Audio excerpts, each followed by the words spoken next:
Be ready. 15 seconds.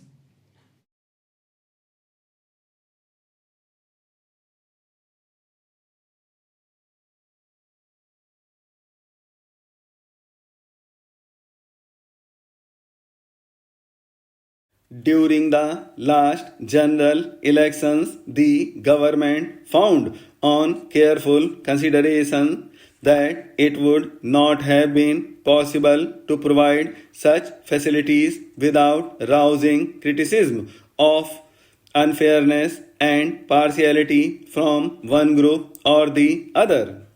However, after the elections, the government have given careful thought to the matter. Practices prevailing in other democratic countries have also been studied and compared.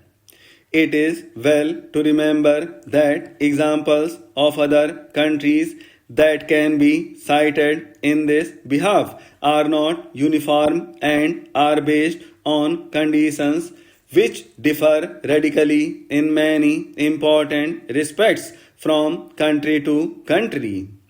The practical aspect of the question has also great importance. The area of the country, the form of government, federal or unitary, and the number of parties involved all are factors which have been kept in mind by various countries in taking a decision. In USA, where broadcasting is run by private enterprise, though certain principles of equal opportunity have been laid down by the Federal Communications Commission, in practice it is a rare occurrence because time has to be purchased and a great deal of bickering and dissatisfaction always exists. In Great Britain, only since war opportunities have been provided for a few election broadcasts, the allotment of time being subject to the strength of the parties and other practical considerations.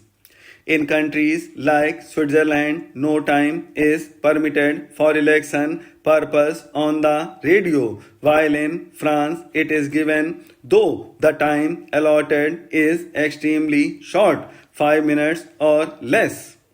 It is clear from a study of foreign practices that each country has taken the conditions prevailing there and also the number of parties and other factors into consideration. The analogy of other countries, therefore, is of not much validity in coming to any conclusion as far as India is concerned. Taking into consideration the conditions prevailing in our country, the government feel that it would be extremely difficult, if not impossible, to make satisfactory arrangements for giving such facilities to all political parties. Besides the points mentioned above, another important factor has to be considered. In other countries, for national broadcasting, only one language is used, and that too only in national elections.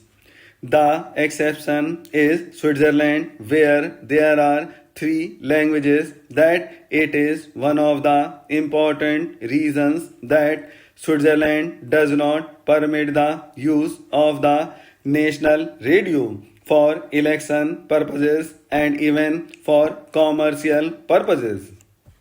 In India, we are confronted with the task of providing facilities in 12 languages besides English, and they would be asked to give equal facilities from stations of All India Radio, which are 26 in number. Moreover, in working out any practical formula, it has to be remembered that the number of parties which will have to be provided with these facilities comes to nearly 26. The apportionment of time between the various political parties and at different stations of the AIR would be a task of extreme difficulty and is bound to lead to criticism and partiality. The determination of the principle for purposes of allocation of time will also lead to much controversy. Language stations of regional centers of AIR might have to cater to a large number of parties and provide them with time for broadcast in at least 2 to 3 languages and sometimes more. Apportionment of time is made in different countries in different manners, some doing it on the number of votes polled, others on the number of candidates put up by parties. We feel that any such apportionment would result in recriminations and criticism of government. On the other hand, if all political parties have to be provided with equal time, the normal activities of the AIR stations will have to be drastically curtailed during the election time.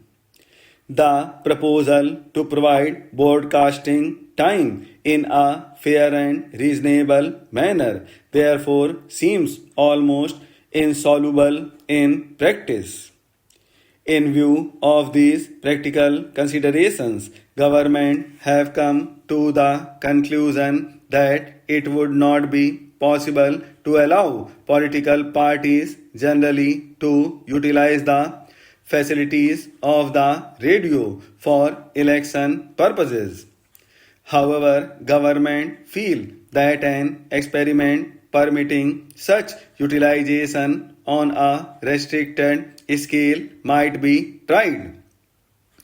In order to see whether such facilities can be used for specific election purposes without taking a major part of the time of the radio and also without leading to a charge of discrimination or partiality, it has been decided that the 4 All India parties recognized by the Election Commission might be allowed the facility of supplying a summary of their election manifestos prepared by themselves, which will be broadcast by AIR, subject to usual rules.